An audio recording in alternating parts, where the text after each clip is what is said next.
The champagne flute slipped from my fingers, shattering against the marble floor like the last of my hopes.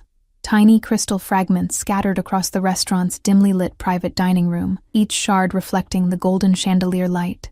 In the sudden silence that followed, I could hear my own heartbeat hammering against my ribs. "I'm so sorry," I whispered, dropping to my knees instinctively, fingers trembling as I reached for the broken pieces. The scent of expensive champagne mixed with the earthy aroma of truffles from the untouched plates on the table. My waitress uniform, a crisp white shirt and black pencil skirt, suddenly felt too tight, too restrictive, as if the air had been sucked from the room. That's when I felt it. The shift in atmosphere. The temperature seemed to drop several degrees, and the hairs on my nape stood on end. I didn't need to look up to know he had noticed. Through the curtain of my dark hair, I glimpsed polished Italian leather shoes approaching, unhurried yet purposeful. They stopped inches from my trembling hands. A collective breath was held by every server in the vicinity. "Leave it." His voice was soft, barely above a whisper, yet it carried the weight of an avalanche. Low, controlled, melodic even, with an accent I couldn't quite place. Eastern European, perhaps, but it was the quiet authority that made my spine stiffen. "Sir, I can clean this up quickly, The words died in my throat as I finally looked up. Dark eyes caught mine, holding me in place more effectively than any physical restraint. He couldn't have been older than 35, with features that belonged on a Renaissance painting, rather than in this overpriced Manhattan restaurant. Sharp cheekbones, a strong jaw shadowed with perfectly maintained stubble, and lips curved into what might have been amusement, or contempt. I couldn't tell which was worse. "What's your name?" he asked, his gaze never wavering. I swallowed hard. "Eliza. Eliza Mitchell." A subtle nod to someone behind me, and suddenly a large man in a dark suit was helping me to my feet with surprising gentleness, while another began cleaning the mess. "Miss Mitchell will take her break now," the man, clearly someone important, said to my manager, who had appeared with an expression of pure terror. It wasn't a request. "Of course, Mr. Sokolov, absolutely." My manager's voice had taken on a strange, high-pitched quality I'd never heard before. He shot me a warning look that said more than words ever could. Sokolov. The name registered like a cold stone dropping into the pit of my stomach. Even I, perpetually exhausted single mother working double shifts, knew that name. Alexander Sokolov owned half the real estate in the city, at least, that was what appeared on paper. What wasn't on paper were the whispers about what happened to people who crossed him, the businesses that mysteriously changed ownership overnight, and the police investigations that disappeared like morning mist. And now he knew my name. "Follow me, Miss Mitchell." Again, not a request. My legs moved of their own accord, following him through the restaurant toward the private exit, past tables of diners who quickly averted their eyes. His bodyguards flanked us, one ahead, one behind, moving with practiced coordination. Outside, the September air hit my flushed skin, carrying the perpetual symphony of Manhattan. Car horns, distant sirens, the hum of 8 million lives stacked on top of each other. A sleek black Bentley idled at the curb, its windows tinted to impenetrable darkness. The bodyguard opened the rear door, and Mr. Sokolov gestured for me to enter. "I have to get back to work," I said, finding my voice at last. "My shift isn't over for another 3 hours, and I can't afford to lose this job. I can't afford to lose anything else," I thought. Images of my 4-year-old daughter Lily flashing through my mind, waiting at my neighbor's apartment for me to pick her up after my shift. Something flickered in his eyes, surprise perhaps, that I hadn't immediately complied. "You'll be compensated for your time, Miss Mitchell. I merely wish to discuss something with you." "Discuss what?" The question escaped before I could stop myself. The corner of his mouth twitched. A proposition. Every warning bell in my body clanged at once. Men like Alexander Sokolov didn't make propositions to women like me without dangerous strings attached. I'd learned that lesson the hard way with Lily's father. "I need to get back inside," I insisted, taking a step backward. His expression didn't change, but something dangerous flashed in his eyes. "I admire your dedication to your employment, Miss Mitchell, but I'm afraid I must insist. It concerns something I believe you overheard earlier this evening while serving in the private dining room." My blood turned to ice. The private dining room. The conversation between the two men I'd served before Mr. Sokolov arrived with his entourage. I hadn't meant to eavesdrop, but their voices had carried as I'd poured their wine. "It's a trap," one had whispered urgently. "Sokolov's own cousin is working with the feds. They're moving on the shipment tonight." The other had replied something about evidence that would destroy him, and everyone goes down. I'd pretended not to hear, keeping my eyes down, my face carefully blank. A skill perfected from years of dealing with handsy customers and entitled businessmen. I thought I'd been convincing. Clearly, I'd been wrong. "I don't know what you're talking about," I lied, my heart threatening to break through my chest. Alexander Sokolov's smile was terrifying in its gentleness. "I think you do, Miss Mitchell, and I think you're smart enough to understand your situation." His eyes flicked briefly to my left hand, devoid of any ring. "You work double shifts at an expensive restaurant. You mentioned not being able to afford losing this job. That suggests responsibilities." "Family, perhaps?" The blood drained from my face. He couldn't possibly know about Lily. Could he? "Get in the car, Miss Mitchell," he said softly. "I promise you'll be home before midnight." It wasn't a promise. It was a threat, wrapped in silk. I got in the car. The leather seat was butter-soft against my legs, the interior smelling of expensive cologne and something indefinably masculine. Alexander slid in beside me, leaving a careful distance between us that somehow felt more intimidating than if he'd crowded me. The door closed with a soft thud that sounded like finality. "Riverside Drive," he instructed the driver, before pressing a button that raised a privacy screen between us and the front seat. "I don't live on Riverside Drive," I said, clutching my small purse like a shield. "We're not going to your home yet." His emphasis on "your" sent another chill through me. "We're going to mine, for privacy." The Bentley pulled away from the curb, gliding into Manhattan traffic with surprising ease, as if other vehicles sensed it was wiser to move out of its way. Through the window, I watched my workplace, and any hope of normalcy, recede into the distance. "Mr. Sokolov," I began, trying to keep my voice steady. "I really don't know anything. I was just doing my job, serving drinks, clearing plates. That's it." He studied me with unnerving intensity, his head tilted slightly. "You have remarkable composure, Miss Mitchell. Most people in your position would be in tears by now." "I'm a single mother working in customer service in New York City," I replied flatly. "It takes more than a scary car ride to make me cry." To my surprise, he laughed, a genuine warm sound that momentarily transformed his face into something almost approachable, almost human. "Noted," he said, his eyes crinkling at the corners. "Though I'm not trying to scare you." Could have fooled me. He unbuttoned his suit jacket, charcoal gray, and undoubtedly costing more than 6 months of my rent, and leaned back against the seat. The movement revealed a glimpse of a shoulder holster and the gun it carried. "Not trying to scare me?" "Right." "I apologize for the theatrics," he said, sounding almost sincere, "but the matter is time-sensitive and requires discretion." "What matter? I told you I don't know anything."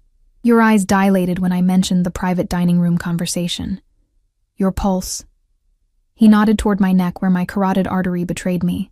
"Accelerated. And you've been clutching your purse exactly where your phone would be, presumably contemplating if you could call for help without my noticing." I swallowed hard, abandoning my grip on the purse. "I need to know exactly what you heard," he continued, "and who else you might have told." "I haven't told anyone anything," I said truthfully. "And even if I had overheard something, which I'm not saying I did, why would I tell anyone? I'm trying to keep my head down and make rent, not get involved in whatever this is." His dark eyes seemed to see right through me, dissecting every micro-expression, every slight shift in my posture. It made me feel naked, exposed. "Admirable self-preservation instinct," he murmured, "but insufficient." The car slowed, turning into an underground garage beneath what appeared to be a sleek, modern high-rise. The Bentley purred to a stop in a reserved space near a private elevator. Before I could reach for the door handle, it opened from outside, revealing the same bodyguard from earlier. "Miss Mitchell will be joining me upstairs," Alexander informed him. "Ensure we're not disturbed." The elevator required a keycard and fingerprint, opening directly into what could only be described as a fortress disguised as a penthouse apartment. Floor-to-ceiling windows offered a breathtaking view of the Hudson River and the glittering city beyond. But I barely registered it, too aware of the closing distance between freedom and my current reality. "Drink?" he offered, moving toward a bar of gleaming dark wood and crystal decanters. "No, thank you." The last thing I needed was alcohol clouding my judgment. He poured himself something amber and gestured toward a seating area of sleek leather sofas. "Please sit." I perched on the edge of a sofa, still clutching my purse, as he took the seat across from me. The coffee table between us offered little comfort as a barrier. "Let me be direct, Miss Mitchell. I know you overheard Viktor Petrov discussing a federal operation targeting my business interests. What I need to know is what specifically was said about the nature of the evidence they claim to have." I stared at him, weighing my options. If I admitted overhearing anything, I implicated myself. If I continued denying it, he clearly wouldn't believe me, and God knows what would happen then. "I heard very little," I finally said, deciding that a partial truth was my safest bet. "Just that someone, your cousin apparently, was working with federal agents, and that they were moving on a shipment tonight. Then something about evidence, but they stopped talking when I approached the table again." Alexander's expression remained impassive, but his knuckles whitened around his glass. "Nothing about what kind of evidence, or where it's being kept," I shook my head. "Nothing specific, just that it would destroy you, and everyone goes down. That's it, I swear." He set his drink down and leaned forward, closing the distance between us. "And you told no one? Not even in passing? A text message to a friend, perhaps? A call during your break?" "No," I insisted. "Look, Mr. Sokolov, I have a 4-year-old daughter waiting for me at home. I work 2 jobs to keep a roof over our heads since her father decided child support was optional.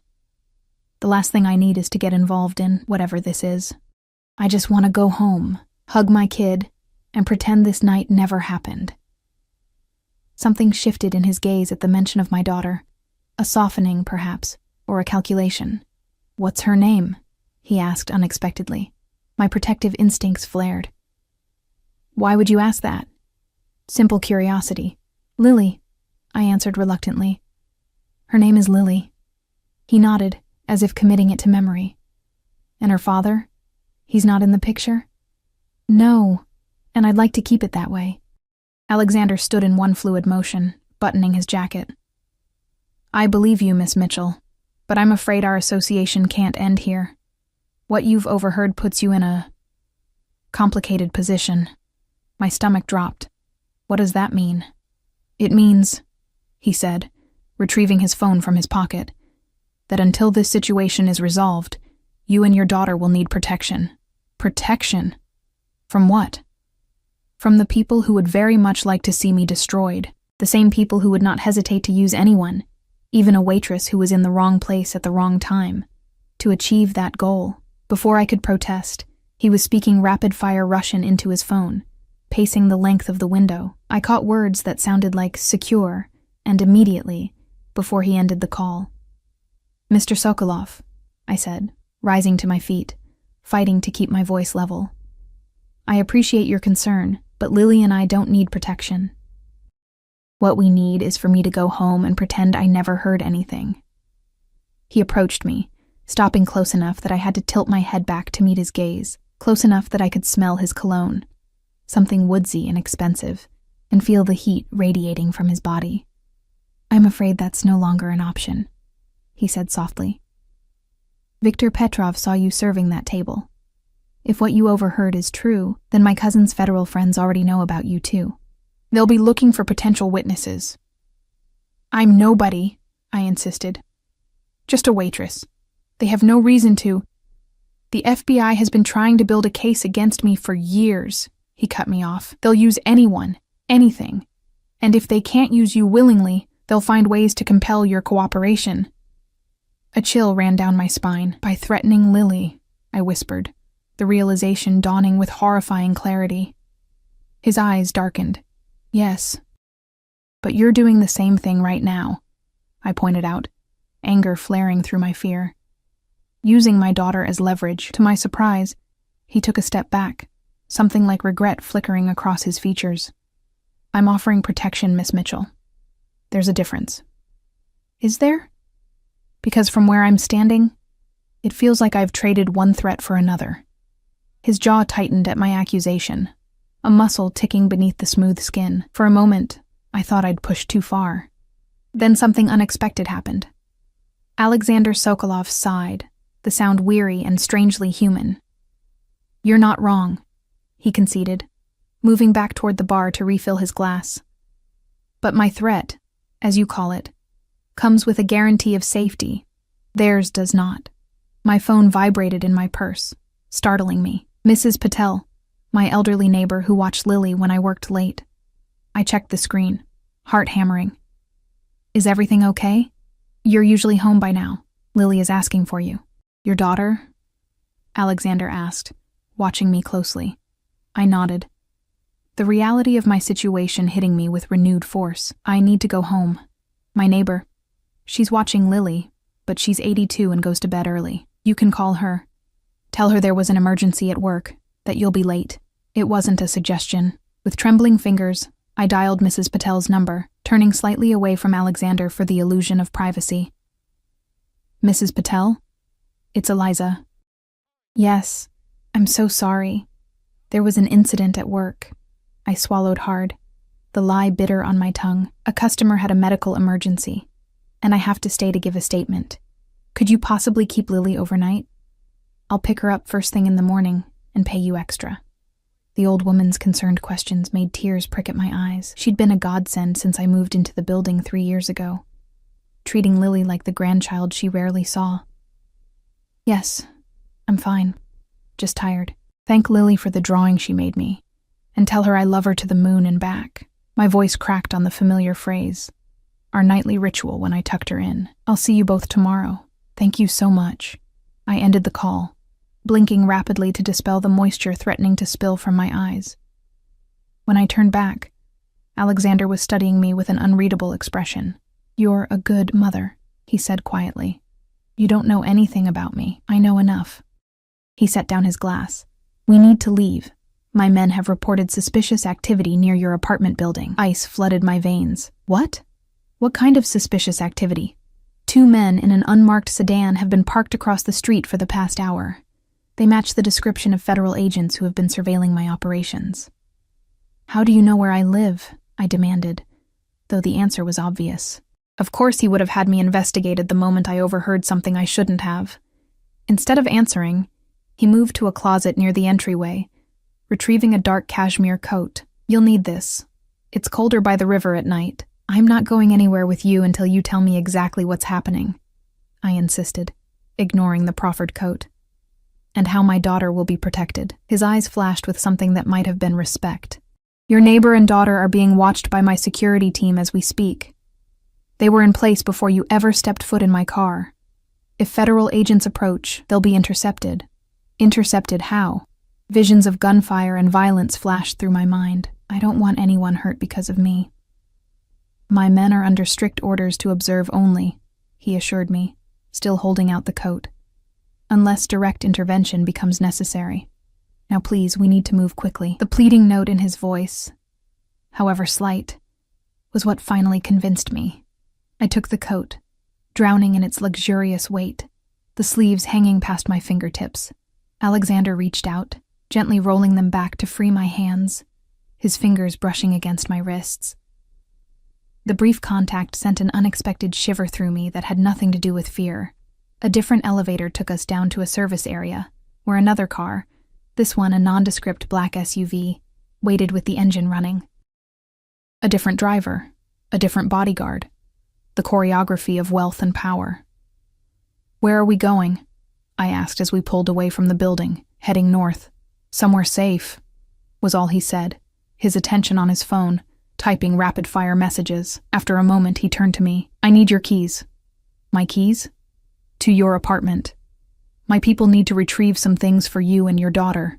The thought of strangers pawing through our meager possessions made me sick. "Absolutely not." "Eliza," he said softly, the first time he'd used my first name. "I understand your reluctance, but you need clothes, toiletries, whatever medications you might take, and your daughter needs her things. Her favorite toy, perhaps? Whatever would make this transition easier for her.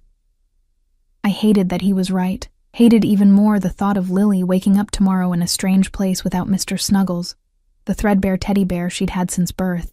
Fine, I conceded, digging in my purse for my keychain.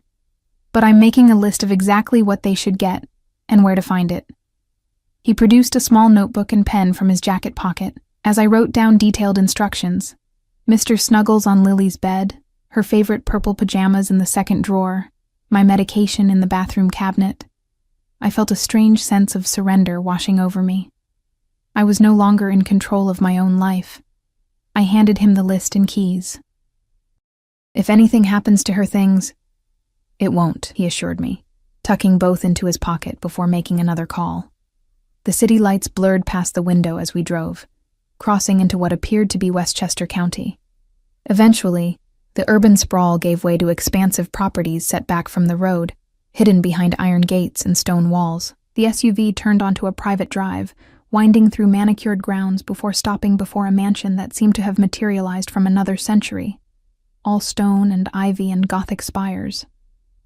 "Welcome to my family estate," Alexander said, noting my wide-eyed expression. "It's been in the Sokolov family for 3 generations.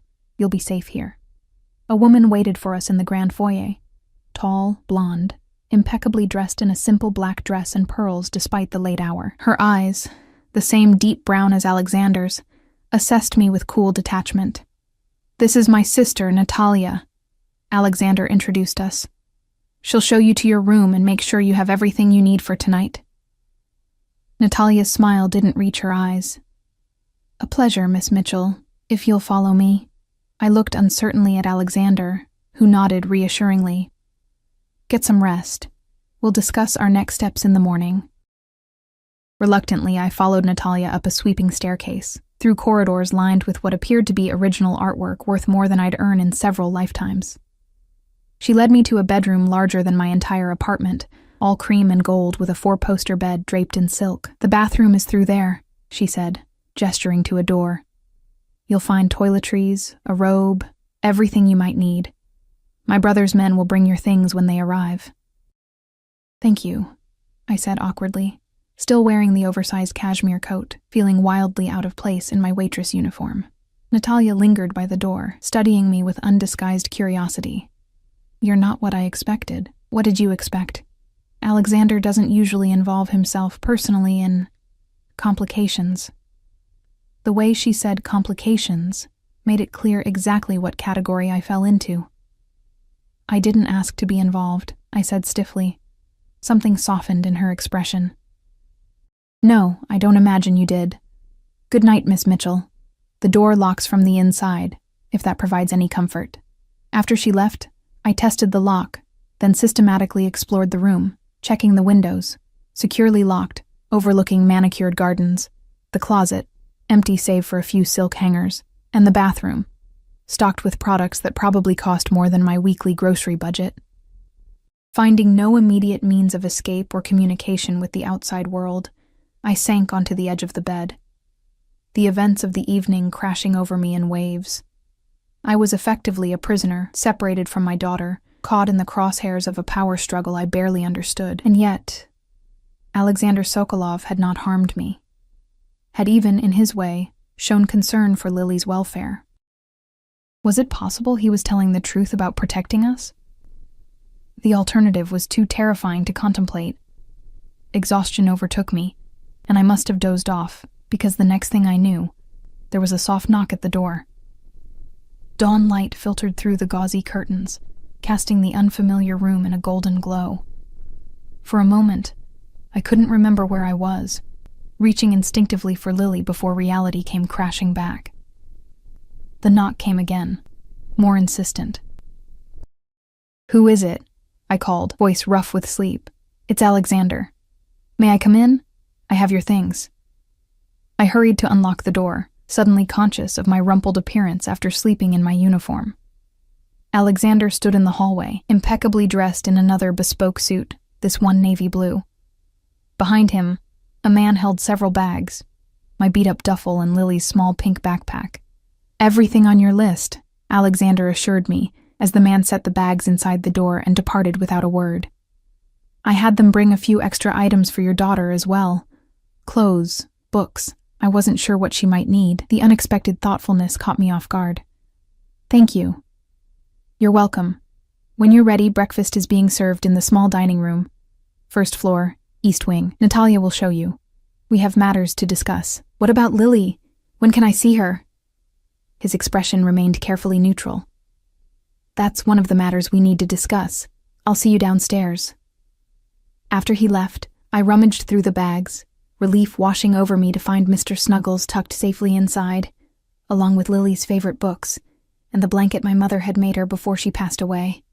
My own bag contained a random assortment of clothing, my toothbrush, and the prescription anti-anxiety medication I rarely took but kept for emergencies. This certainly qualified as an emergency. I showered quickly, the luxury of the marble bathroom a stark contrast to the rusted fixtures in my apartment, and dressed in jeans and a simple blue sweater.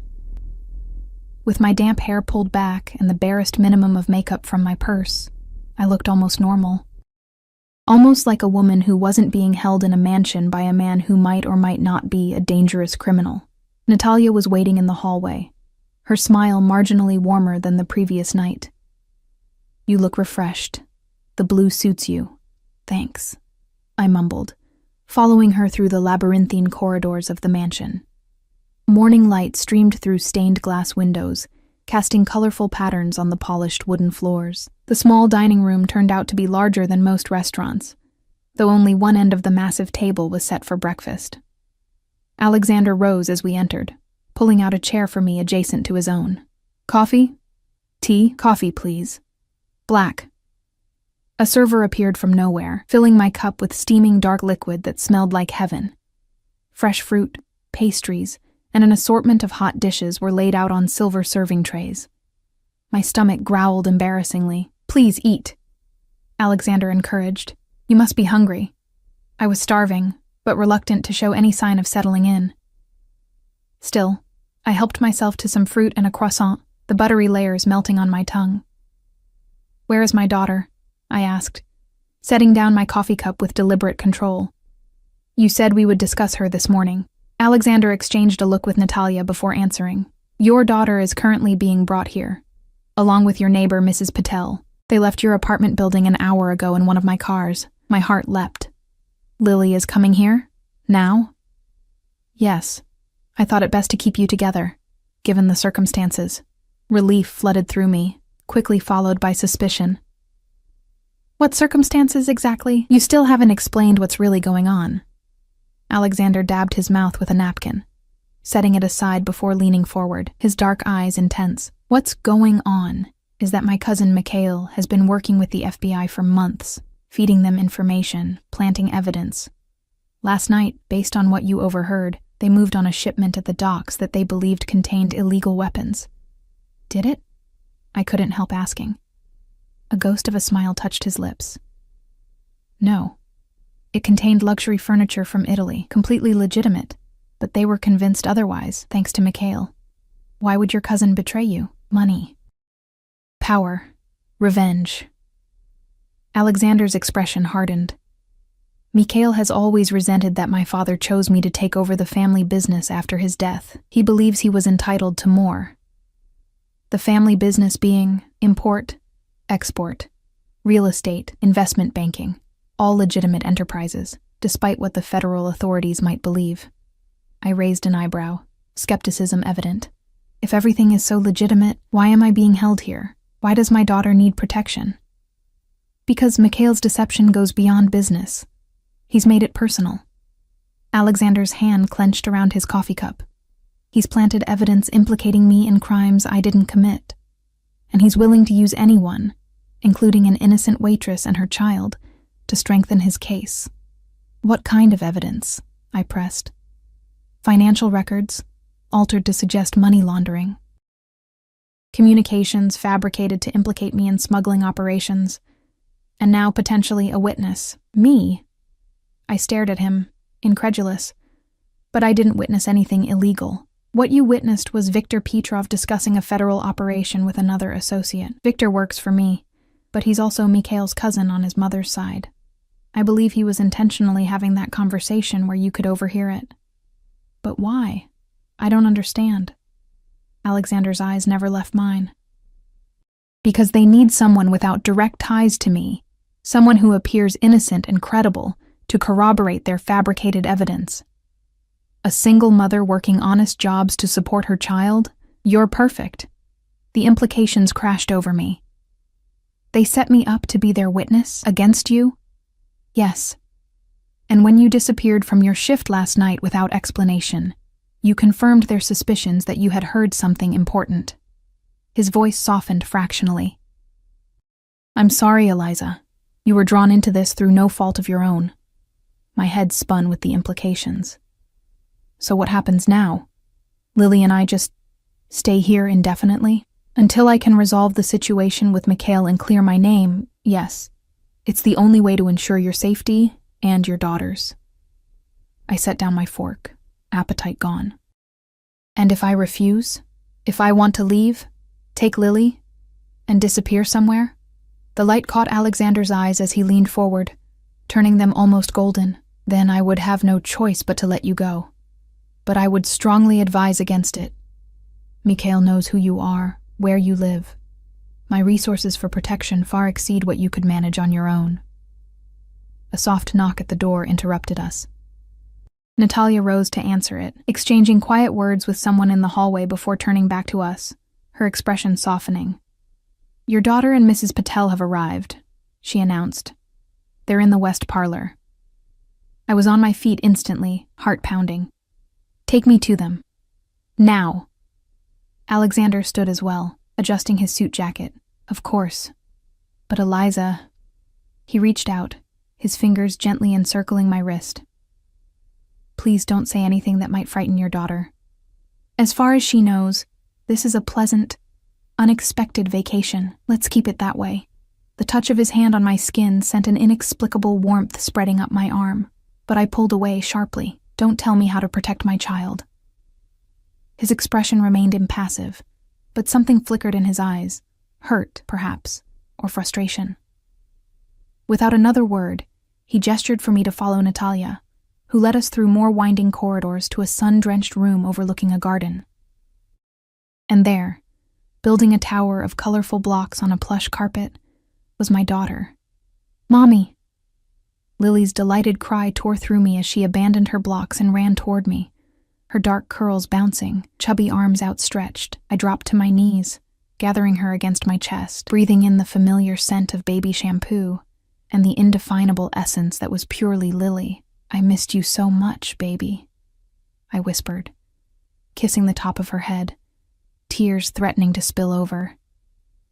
Look at this big castle, Mommy. She pulled back, her blue eyes, so like her father's, the only good thing he'd given her, wide with excitement. And I have a princess bed. Mrs. Patel said we're on vacation. That's right, sweetheart, I managed, my voice thick. Over Lily's shoulder, I caught Mrs. Patel's eye. My elderly neighbor sat on a velvet sofa, looking bewildered but comfortable, a cup of tea in her gnarled hands. Mr. Alexander gave me new crayons, Lily continued, oblivious to the tension in the room. Look how many colors. She dragged me by the hand to show me a brand new set of artist-quality crayons, spread out on a small table, alongside thick drawing paper. I looked up to find Alexander watching us from the doorway, his expression unreadable. Thank you, I said quietly, the words inadequate for the relief of holding my daughter again, yet all I could offer. He inclined his head slightly, a barely perceptible nod, before addressing Lily directly. Do you like to draw, Miss Lily? My daughter, normally shy with strangers, especially men, nodded enthusiastically. I'm making a picture of a unicorn. Want to see? I would be honored. To my astonishment, Alexander Sokolov, alleged Mafia boss and the man effectively holding us captive, crossed the room and knelt beside my 4-year-old, examining her drawing with apparent interest. The contrast between his imposing frame in the tailored suit and my tiny daughter with her wild curls and unicorn t-shirt was surreal. Excellent use of color, he commented seriously. You have a good eye for composition. Lily beamed, immediately reaching for a purple crayon to continue her masterpiece. Alexander rose, brushing invisible lint from his trousers, and turned to me. Mrs. Patel has agreed to stay as well, to help with Lily.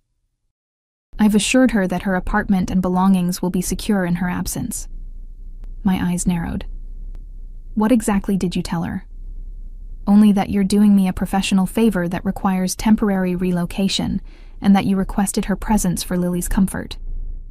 His voice lowered. She believes I'm a client of your accounting firm. I don't have an accounting firm. She's 82 and didn't ask many questions. The important thing is that your daughter has familiar faces around her.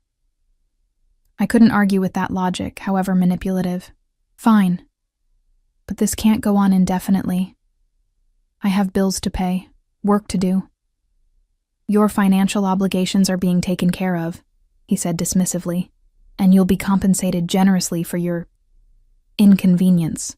I don't want your money, I hissed, keeping my voice low enough that Lily wouldn't hear. I want my life back. Alexander's jaw tightened. That's precisely what I'm trying to ensure you keep, Eliza. Your life. The next few days passed in a surreal blur. The Sokolov estate became our gilded cage.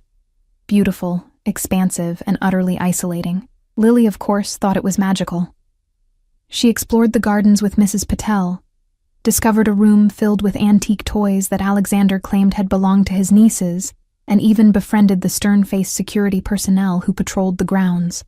I, on the other hand, felt the walls closing in with each passing hour.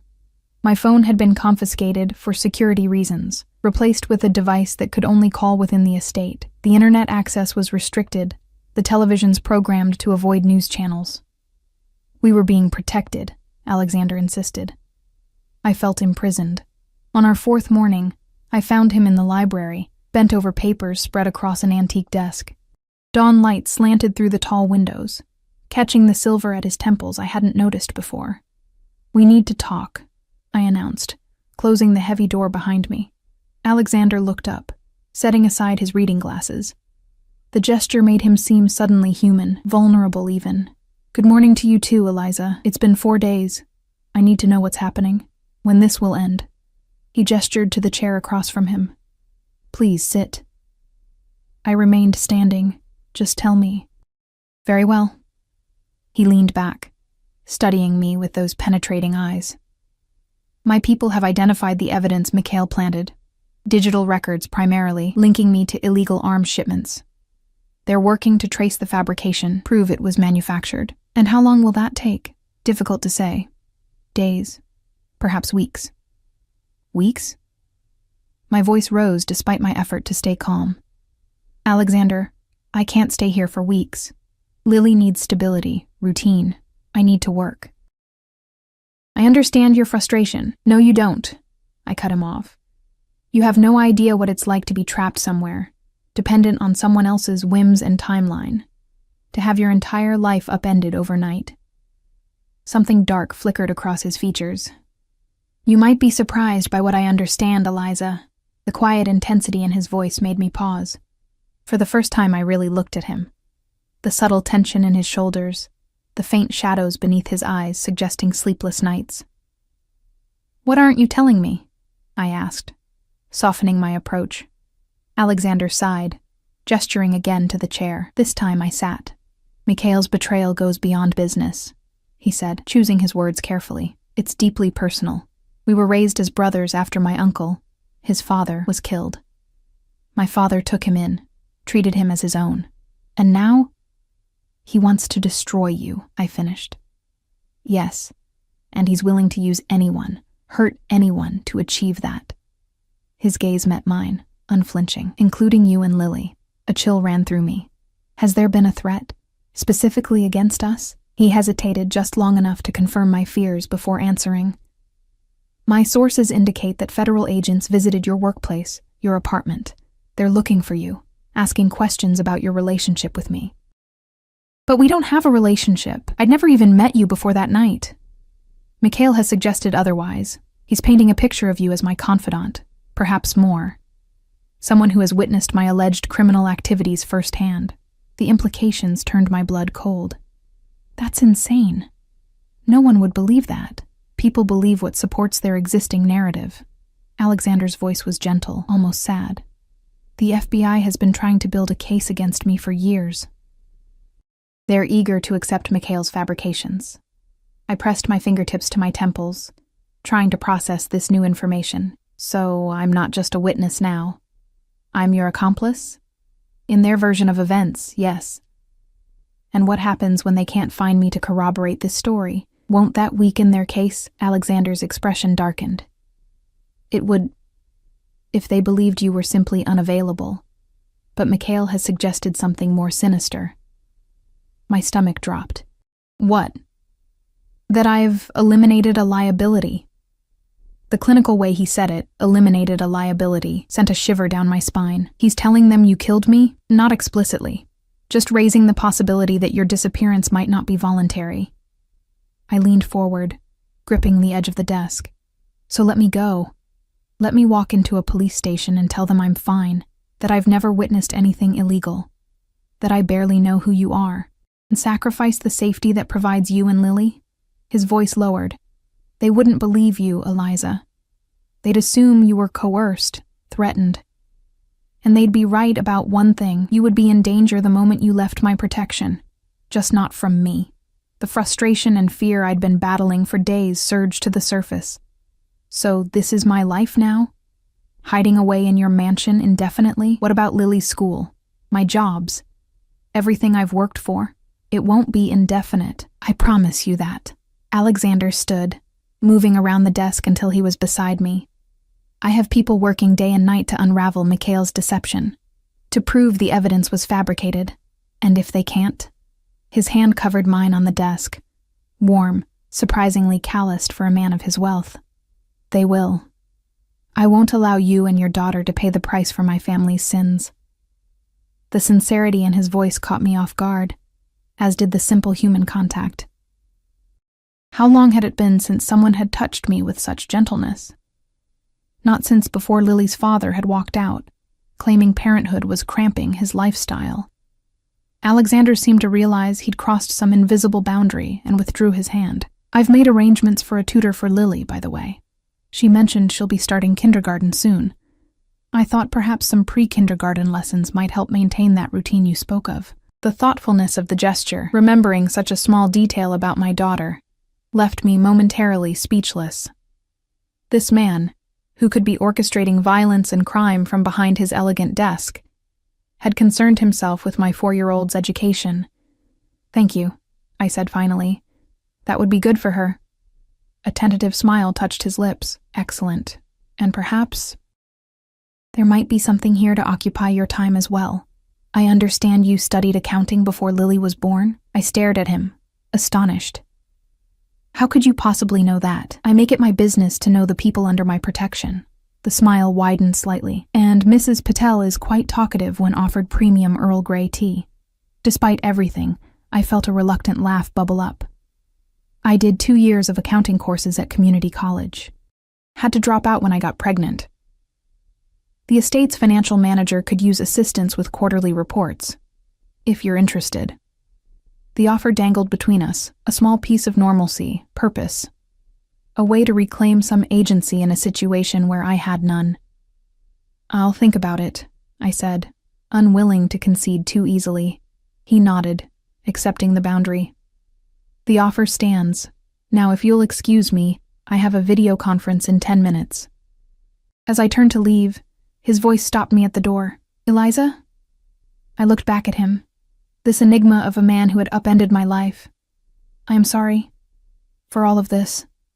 The sincerity in his voice was unmistakable, and for a moment, I glimpsed something beneath the controlled exterior, regret, perhaps, or loneliness.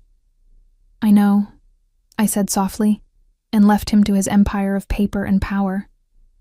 That night, after tucking Lily into her princess bed and reading 3 stories, I wandered the quiet hallways of the mansion, restless with pent-up energy and anxiety. The security staff nodded respectfully as I passed, no longer hovering quite so closely. Either they'd decided I wasn't a flight risk, or Alexander had ordered them to give me space.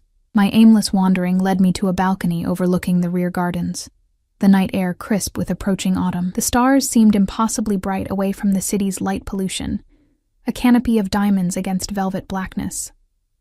couldn't sleep. I startled at Alexander's voice, turning to find him leaning against the doorframe, his usual immaculate suit replaced by dark jeans and a simple black sweater. The casual attire transformed him, making him look younger, less intimidating. "Just needed some air," I replied. "This place can feel suffocating despite its size. I know the feeling." He joined me at the balustrade, keeping a respectful distance. "I grew up here, but spent most of my childhood finding ways to escape. There's a gap in the hedge on the east side. Leads to a stream. Used to spend hours there, pretending I was anywhere else. The image of a young Alexander Sokolov, seeking freedom from golden chains, was strangely poignant." "Why did you want to escape?" He looked out at the darkness, profile illuminated by moonlight. "My father had very specific expectations. The heir to the Sokolov legacy had little time for childhood frivolities." "Sounds lonely." It was. He turned to me, something vulnerable in his expression. "Your daughter is fortunate to have a mother who prioritizes her happiness." "I try. It's not always easy. The things most worth doing rarely are." We stood in companionable silence, the night air wrapping around us like a shared secret. It struck me how quickly circumstances could change. Just days ago, this man had been a terrifying enigma, a threat to my safety. Now, in the moonlight, he seemed almost human. "Would you like a drink?" Alexander asked, breaking the quiet. "I find cognac helps on sleepless nights." I hesitated, then nodded. "Why not?" He led me through the mansion to a smaller, more intimate sitting room I hadn't seen before. A fire burned low in the hearth, casting dancing shadows across plush furniture and bookshelves that stretched to the ceiling. Unlike the formal, museum-like quality of the main rooms, this space felt lived in, personal. "Your private sanctuary?" I asked, taking in the worn leather of the armchair, the stack of books on the side table. Alexander smiled faintly, pouring amber liquid into crystal glasses. "My father's, originally. Now mine. One of the few places in this house where I can simply be." He handed me a glass, our fingers brushing momentarily. "To unexpected acquaintances," he toasted. "Is that what we are?" I took a small sip, the cognac burning pleasantly down my throat. "Acquaintances?" Something flickered in his eyes. "What would you call us, Eliza?" "Captor and captive comes to mind," I said, though the words lacked their earlier bite. "Is that truly how you feel?" His voice had softened, almost vulnerable. "Like my prisoner?" The honesty of the question demanded an honest answer. I don't know what to feel anymore. Everything's happened so fast. One minute I'm serving champagne, the next I'm caught in some elaborate mafia revenge plot. I'm not. He stopped himself, taking a long drink. "The situation is complicated." "Then uncomplicate it for me." I moved closer, emboldened by the cognac and the intimate setting. "Who are you really, Alexander Sokolov? Because the man who remembers my daughter's favorite stuffed animal and arranges tutoring doesn't match the man who's supposedly involved in arms dealing and money laundering." He studied me over the rim of his glass, as if weighing how much to reveal. "My family came to America with nothing, fleeing the Soviet Union in the 1980s. My father built an empire through relentless work, cutthroat business tactics, and yes, connections that weren't always above board. And you inherited all of it. I inherited the legacy, the expectations, the enemies." His voice hardened. "And the responsibility to protect what's mine, including random waitresses who overhear things they shouldn't?" A ghost of a smile touched his lips. "Especially them." We sat before the fire, the expensive cognac warming my veins, loosening the tight knot of anxiety that had lived in my chest since that night in the restaurant. Alexander refilled our glasses, and somehow the conversation shifted from the immediate crisis to more personal territories. I found myself telling him about my childhood in a small Midwestern town, my dreams of becoming an accountant, the whirlwind romance with Lily's father that had ended with him walking out when I was 7 months pregnant, his loss. Alexander said simply, when I finished that part of my story, "Any man would be fortunate to have a family with someone like you. The compliment, delivered with such straightforward sincerity, brought unexpected heat to my cheeks. "What about you? No wife hidden away in another wing of the mansion?" He laughed, the sound warm and genuine. "No wife, no girlfriend. My lifestyle doesn't lend itself well to relationships." "Because of the danger? Because of the deception?" He swirled the cognac in his glass, watching the liquid catch the firelight. "Most relationships can't survive the necessary lies, the constant vigilance." "The illegal activities?" I suggested. Alexander's eyes met mine, unexpectedly earnest. "I run legitimate businesses, Eliza. Import, export, real estate, technology investments. Are there gray areas? Yes. Have I bent rules? Certainly. But I'm not the criminal mastermind the FBI believes me to be. Then why are they so convinced otherwise? History, perception, my father's reputation." He sighed. "And because men like me, men with power, with Russian names and suspicious fortunes, make convenient villains." I wanted to believe him, more than I should have. "And Mikhail? Why betray his own family?" A shadow passed over Alexander's features. "Mikhail believes he was cheated of his birthright, that my father favored me unfairly. The truth is more complicated. It usually is." Our eyes locked across the small space between us, some unspoken current passing between us. In the firelight, with his guard down, Alexander was devastatingly handsome. The sharp angles of his face softened, dark eyes reflecting flames. "You should get some sleep," he said suddenly, setting down his glass. "It's late." The abrupt shift in his demeanor was jarring. Had I imagined that moment of connection? "Right, of course." I stood, smoothing non-existent wrinkles from my jeans. "Thank you for the drink and the conversation." He walked me to the door, maintaining a careful distance now. "Good night, Eliza." "Good night, Alexander." As I navigated the darkened corridors back to my room, I tried to make sense of the conflicting emotions swirling through me. This man had effectively kidnapped me, separated me from my life, held me in a gilded cage. Yet I found myself drawn to him in ways I couldn't explain, or perhaps didn't want to acknowledge. The following days fell into an unexpected rhythm. Mornings with Lily and her new tutor, a kind-faced woman named Ms. Chen who had Lily writing her name and counting to 20 within days. Afternoons helping the estate's financial manager, losing myself in the familiar comfort of spreadsheets and calculations. Evenings with Alexander, when he was present. Sometimes formal dinners with Natalia, sometimes quiet conversations in his private study. I told myself it was Stockholm Syndrome, developing attachment to my captor as a survival mechanism. But in my more honest moments, I knew it was something else entirely. Something dangerous.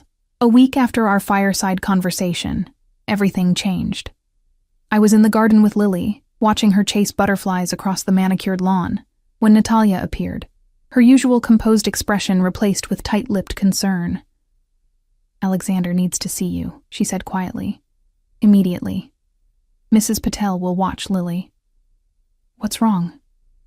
She just shook her head, leading me quickly through the house to Alexander's study. He was on the phone when we entered, speaking rapid-fire Russian, his free hand clenched in a white-knuckled fist on the desk. When he saw me, he abruptly ended the call. "What's happened?" I asked, heart racing at his expression. "Mikhail has escalated the situation." His voice was controlled, but I could hear the fury simmering beneath. "He's given an interview to a journalist, claiming you were my mistress who witnessed illegal activities and has now disappeared under suspicious circumstances." The blood drained from my face. "What? That's insane. I'd never even met you before that night." "I know that. But the story is already spreading online. Your photo from your waitressing job's staff page is being circulated." Horror washed over me. My face is being shown alongside accusations about being a criminal's mistress? What if Lily sees that someday? What about my reputation? My future employment? Alexander crossed the room, taking my trembling hands in his. "I will fix this, Eliza. I promise you." "How?" I pulled away, pacing the room. "How can you possibly fix the fact that I'm now being publicly linked to the Russian Mafia? The people think I'm either your accomplice or your victim. We have options." His voice remained steady. "My lawyers can issue denials. threaten the publication with lawsuits for defamation.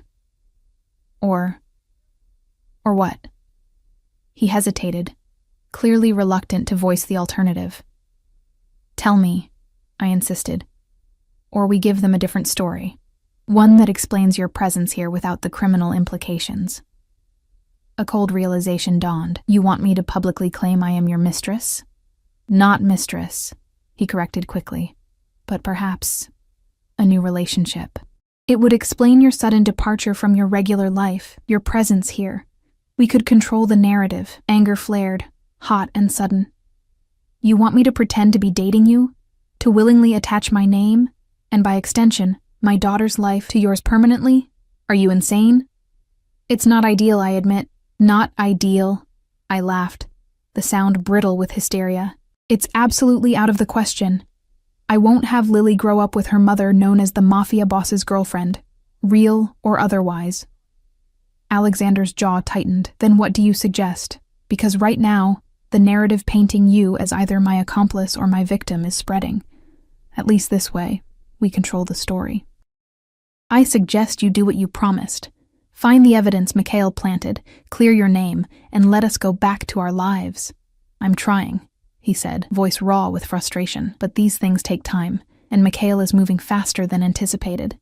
He's desperate, which makes him dangerous. Dangerous to who? You? Or me and Lily? His silence was answer enough. Oh God. I sank into a chair, the full weight of our situation crashing down. He's going to come after us directly, isn't he? To strengthen his story. Alexander knelt before me, his large hands covering mine. I won't let that happen, Eliza. I will protect you and Lily with my life if necessary. The fierce conviction in his voice sent an unexpected shiver through me. Why? Why risk everything for us? We're nothing to you. His dark eyes held mine, something unspoken burning in their depths. You're not nothing. 3 simple words, you're not nothing. Yet they reverberated through me like thunder. Alexander's gaze held mine, unguarded for perhaps the first time since we'd met. What I saw there stole my breath, determination, protectiveness, and something else entirely, something I wasn't ready to name. Alexander, I began, unsure what I even wanted to say. The door burst open, shattering the moment. One of Alexander's security team stood there, breathing hard. Sir, we have a situation. Perimeter breach on the east side, 3 vehicles approaching the main gate. Alexander was on his feet instantly, all vulnerability vanishing behind a mask of cold efficiency. Federal agents? Unknown, sir, but they're heavily armed. Not standard FBI protocol. Mikhail, Alexander breathed, face hardening into granite. He's done waiting for the feds to build their case. He turned to me, eyes intense. Where's Lily? In the garden with Mrs. Patel, I said, panic rising like bile. What's happening?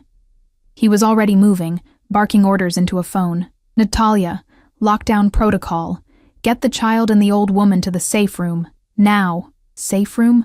Lockdown protocol? The surreal nature of my situation hit me anew as Alexander guided me swiftly through the mansion, his hand firm at the small of my back. Security personnel materialized from seemingly nowhere, weapons drawn, moving with practiced precision. Alexander, you're scaring me, I managed, trying to keep pace with his long strides. Good. Fear will keep you alert. His voice was clipped, all traces of the man by the firelight gone. My cousin has apparently decided to take matters into his own hands. If he can't convince the authorities I've harmed you, he'll do it himself. Ice flooded my veins. What does that mean?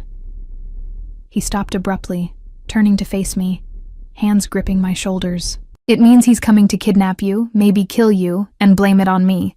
The perfect evidence to complete his fabricated case. But that's insane. He'd murder an innocent person just to frame you? Alexander's eyes darkened. Mikhail crossed the line from sanity long ago. Blood feuds in my family tend to escalate. A series of sharp pops echoed from outside. Gunfire. My heart threatened to burst from my chest. Lily, I gasped, trying to pull away. I need to find Lily. Natalia has her. She's taking her to the safe room. He pulled me down a corridor I'd never seen before, toward what appeared to be a blank wall. With practiced movements, he pressed a sequence on a panel hidden behind a painting. The wall slid open, revealing a narrow staircase descending into darkness. "You have a literal secret passage." I would have laughed if terror hadn't been choking me. Old house. Old secrets. He ushered me forward. "Go. Natalia will be waiting with Lily at the bottom." I hesitated, suddenly afraid to leave him. "What about you?" For a brief moment, something almost tender flickered across his features. His hand rose to my cheek, thumb brushing across my skin with unexpected gentleness. "I have a family to protect." Before I could respond, he had pressed a small handgun into my palm. The metal was cold, heavy, terrifying in its solidity. "Just in case," he murmured. "Straight down the stairs, second door on the right. Don't open for anyone but me or Natalia." Then he was gone, the hidden door sliding closed between us, leaving me alone in the dimly lit passageway with a gun I barely knew how to hold. The journey down the narrow stairs felt eternal, each step bringing fresh terrors to my imagination. More gunshots echoed above, muffled but unmistakable. I clutched the weapon, praying I wouldn't need to use it, praying even harder that Lily was safe. The second door on the right was heavy steel, disguised on this side as aged wood. I knocked, voice cracking as I called, "Natalia? It's Eliza." The door opened a crack, Natalia's face appearing in the narrow gap. Relief flooded her features as she pulled me inside, quickly securing the multiple locks behind me. "Mommy!" Lily launched herself at me from a plush sofa, her small body colliding with mine. I dropped to my knees, gathering her close, burying my face in her curls to hide my tears. "Hey, baby," I managed, pulling back to study her face. She seemed calm, excited even, blissfully unaware of the danger. "What are you doing down here?" "Miss Natalia says we're playing a special hide-and-seek game," Lily explained, eyes bright. "We're hiding, and Mr. Alexander has to find us. And look," she pointed proudly to a coloring book and crayons spread across a coffee table. "I'm making him a surprise for when he wins." My eyes met Natalia's over Lily's head, silent gratitude passing between us for shielding her from the truth. The safe room was more like a comfortable apartment, with multiple rooms branching off from a central living area. Supplies lined the walls: food, water, medical equipment. A bank of monitors showed security feeds from around the property, currently displaying chaotic scenes of armed men exchanging gunfire with Alexander's security team. "How bad is it?" I asked Natalia in a low voice, keeping Lily occupied with her drawing. She glanced at the monitors, her aristocratic features tight with worry. "Mikhail brought more men than expected, and they seem professional, not just hired muscle. Where's Alexander?" As if summoned by his name, one monitor showed Alexander moving tactically through the mansion's east wing, flanked by 2 security guards. He carried a weapon with practiced ease, his movements those of a man familiar with violence. "He's drawing them away from our location," Natalia explained. "Standard protocol. There's nothing standard about any of this," I whispered, the reality of my situation crashing down anew. One minute I'm serving champagne, the next I'm in a bulletproof panic room while Mafia factions shoot at each other. Natalia's hand covered mine, surprisingly warm. "My brother will protect us, all of us." "Why?" The question that had been burning inside me for days finally escaped. Why risk everything for me and Lily? We're strangers to him. Something knowing flickered in Natalia's eyes. "Are you really so blind? Have you not seen how he looks at you?" Heat rushed to my face. That's ridiculous. We barely know each other." "Alexander has known many people in his life, Eliza. Business associates, political allies, countless beautiful women. But in all his 38 years, I've never seen him look at anyone the way he looks at you." "What way is that?" I asked, almost afraid of the answer. "Like a man who's found something worth living for, beyond duty, beyond the family legacy." Her gaze shifted to Lily, happily coloring at the table. "You gave him a glimpse of what he's been missing. A real family, built on love rather than obligation and fear." I shook my head, unwilling to process the implications. Even if that were true, which is absurd, it doesn't change who he is, what he does. "And what is that exactly?" Natalia challenged. "Do you really know, or are you believing the same stories the FBI does?" Before I could answer, the monitor showing Alexander suddenly erupted in chaos. Gunfire flashed, the camera angle shifting wildly as one of his men fell. I watched in horror as Alexander took cover behind a marble column, returning fire with calculating precision. Then another figure entered the frame, a man resembling Alexander but leaner, with features twisted in hatred. He shouted something, gesturing wildly with his weapon. "Mikhail," Natalia breathed, tension radiating from her body. The cousins faced each other across the grand foyer, weapons raised, decades of resentment crystallized into this deadly confrontation. Their lips moved, but the security feed had no audio. Whatever Mikhail said made Alexander's expression darken dangerously. Then, to my horror, Mikhail gestured toward the direction of the safe room. He knew where we were. The next moments unfolded in slow motion. Mikhail raised his weapon, not at Alexander, but toward the wing concealing our location.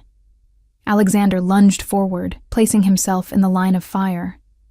The muzzle flashed, and Alexander staggered, red blooming across his white shirt.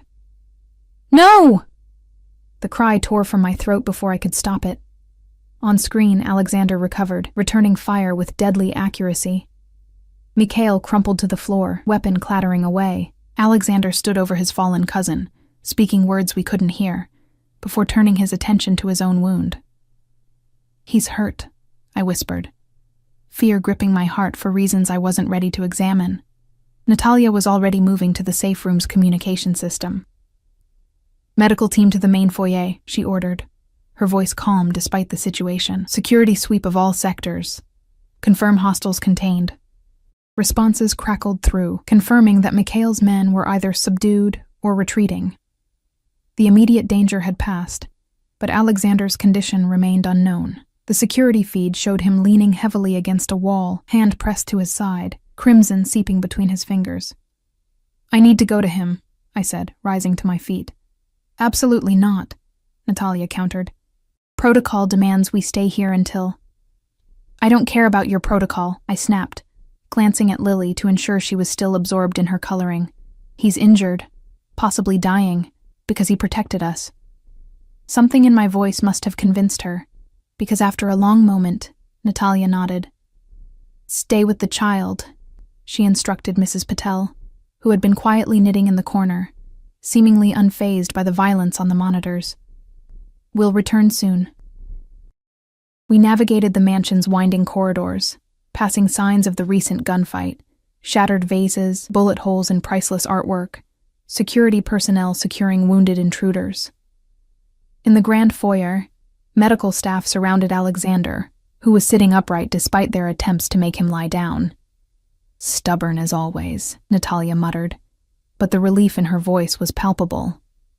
Alexander looked up as we approached, his face pale but determined.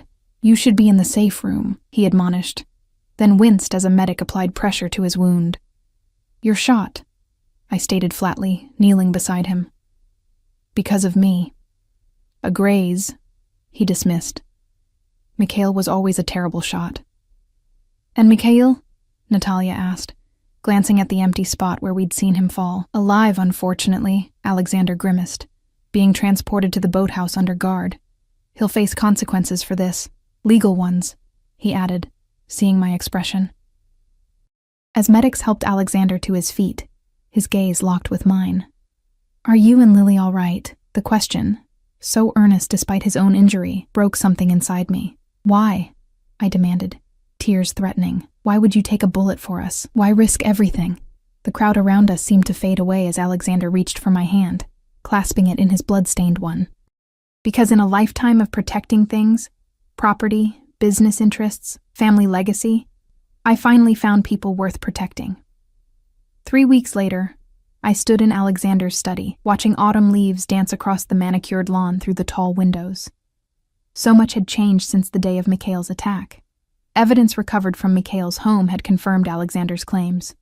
Doctored financial records, fabricated communications, even staged photographs meant to incriminate him. With Mikhail in federal custody, facing charges of attempted murder and conspiracy, The FBI had been forced to reevaluate their case against Alexander. Not that he was entirely innocent. I wasn't naive enough to believe that. But the crimes Mikhail had accused him of were fabrications, meant to destroy both Alexander and, collaterally, me and Lily. "Penny for your thoughts?" Alexander's voice came from behind me, accompanied by the subtle scent of his cologne. His wound had healed well, leaving only a small scar to join others I'd glimpsed when the medics had cut away his shirt. "Just thinking about how strange life is," I replied, turning to face him. "One moment can change everything." He crossed to stand beside me, close enough that I could feel the warmth radiating from his body. "Do you regret it? Being here?" "I regret the danger it brought to Lily," I answered honestly. "But no, I don't regret meeting you." His hand found mine, fingers intertwining with practiced ease. These small touches had become common between us in recent weeks, a gradual, cautious progression toward something neither of us had named. "The FBI has officially dropped their investigation," he said.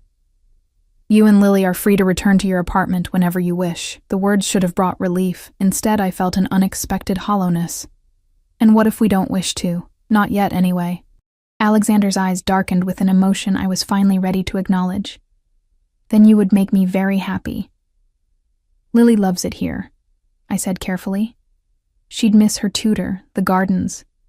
Mrs. Patel has practically adopted your chef." "And you?" he asked, the question heavy with meaning. "What would you miss, Eliza?" I met his gaze, allowing myself to be honest. With him, with myself. I'd miss the man who took a bullet for my daughter, who remembered her favorite stuffed animal, who sees me, really sees me, in a way no one ever has. Alexander's hand rose to cup my cheek, his thumb tracing the curve of my lips. "Stay," he whispered. "Not as someone under my protection, but as someone who chooses to be here, with me. It won't be simple," I warned. "Your world is complicated, dangerous." "Yes," he agreed, "but infinitely better with you in it." As his lips found mine in a kiss that felt like coming home, I realized that sometimes the greatest traps aren't the ones we fall into, but the ones we willingly choose. Eyes wide open, hearts fully engaged. And this trap?